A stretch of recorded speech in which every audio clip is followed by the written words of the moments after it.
Revenge films. I'm going to tell you about a shocking incident at my in-laws' house where I went absolutely berserk with adrenaline-fueled strength. I've been married to my husband for only 2 years, and on that day we were visiting his family's home.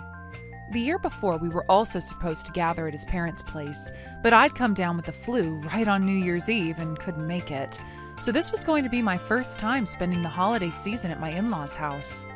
My husband and I have quite an age gap, and we got married with him being 10 years older than me, but we really click. We have the same hobbies, the same sensibilities, the same approach to money, and I just felt comfortable being with him. Plus, my husband is incredibly kind. Even though I'm younger, he never looks down on me and treats me as an equal, which I really appreciated. When it was decided that I'd be going to his family's home for the first time, my friends warned me, "You're definitely going to be treated like a servant, so brace yourself." But when I actually got there, I wasn't worked to the bone or anything. I thought, is this really what everyone was warning me about? When we got married, I'd met his parents and his brother's family at a formal meeting, but this was the first time I'd actually spent time with them like this, so I was a bit nervous. But my husband stayed by my side and told me it would be okay, which helped ease my mind a bit. The day was hectic, but at night we all ate tons of food together, and after that it was basically just time for bed. My mother-in-law told my husband to hurry up and take a bath, so he went in. I was clearing the empty serving dishes and plates from the table when suddenly my nephew pushed me down and started groping my chest. "Oh yeah, nice and soft," he said, and my mind went completely blank. "Stop it!" I said, trying to resist, but since he was a college student, I was completely overpowered. I looked at my brother-in-law nearby. I tried asking for help, but he was absorbed in his video game and showed no interest in what was happening. As fear paralyzed my body, I heard my father-in-law's voice right next to me. "Oh, soaking up some young energy, are we? Ha!" he said, laughing. When my mother-in-law saw this, she said, "Oh my, boys will be boys." She just said that and made no effort to stop it at all. When I looked at my brother-in-law's wife, even though her son was assaulting a married woman, she just panicked and didn't help me at all. Then my father-in-law joined in too. "Hey, maybe I should get in on this action too, ha!" he said, grabbing both my hands. Emboldened by this, my nephew started trying to take my clothes off. At that moment, I thought, if this continues, I'm going to be raped. My body unleashed a surge of adrenaline strength, and I kicked my nephew as hard as I could, sending him flying. Then I kicked my father-in-law right in the groin with all my might. From the impact, my father-in-law's eyes rolled back, and he collapsed to the floor, writhing in pain. But I still wasn't satisfied, so I lifted the table and threw it, hitting the family altar. Food scattered everywhere during this. The altar was completely destroyed, and my mother-in-law went ballistic, screaming, "What are you doing?" Right at that moment, my husband came out of the bath, and as soon as my mother-in-law saw him, she said, "Do something about this woman! She went crazy and destroyed the altar!" She was hysterical, but my father-in-law was crouched on the floor, and my nephew had been slammed into the sliding door, and when my husband looked at me, he seemed to realize what had happened. He immediately took my hand and said he'd take me to the hospital. Once I came to my senses in the car, the fear hit me all over again, and I cried my eyes out in the passenger seat. My husband saw the bruises on my wrists and was visibly furious. He took me straight to the hospital, but since we weren't in our hometown and were just visiting for the holidays, the only place we had to stay was his family's house. In my unstable state, I had a panic attack at the hospital, saying I didn't want to go back.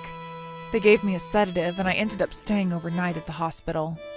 When we were alone in a private room, my husband's eyes were red with anger as he apologized to me, saying, "I'm so sorry."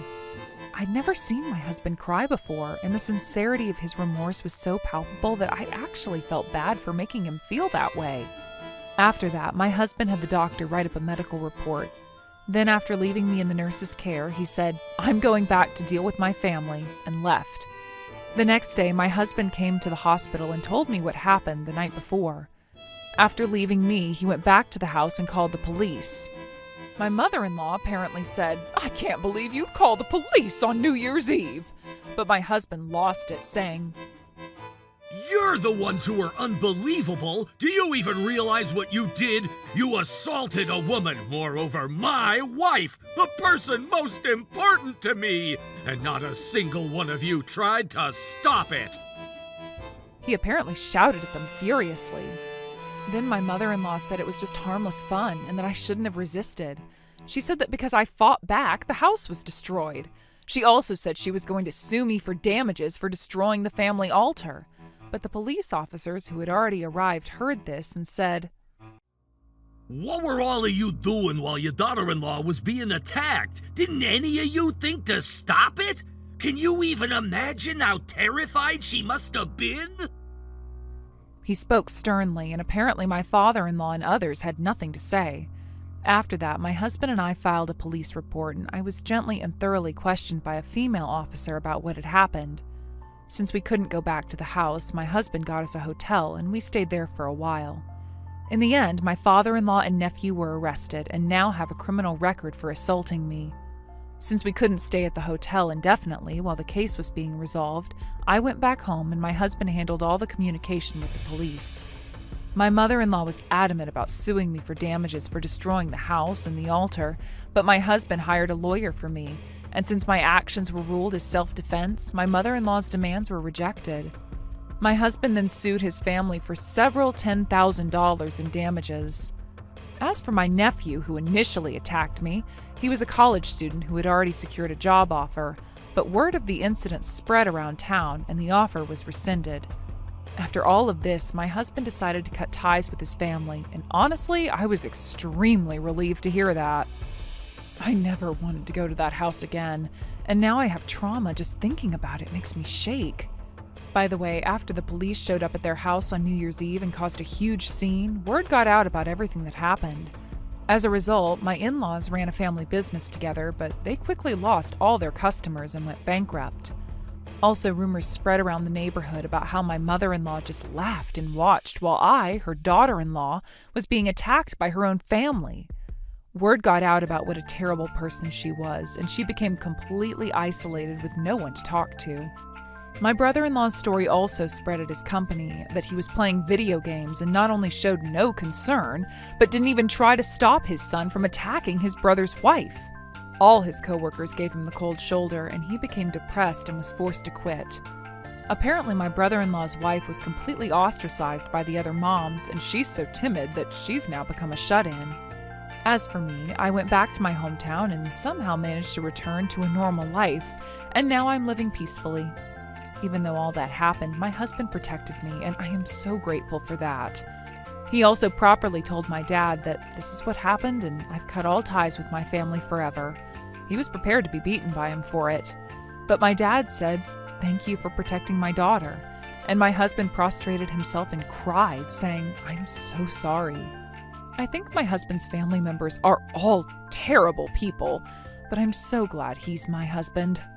From now on, his family will be exposed to public scrutiny, and they'll spend their days in hell taking responsibility for what they did. But good riddance, I say. How was today's video? If you enjoyed it, please subscribe, like, and leave a comment. Stay tuned for more.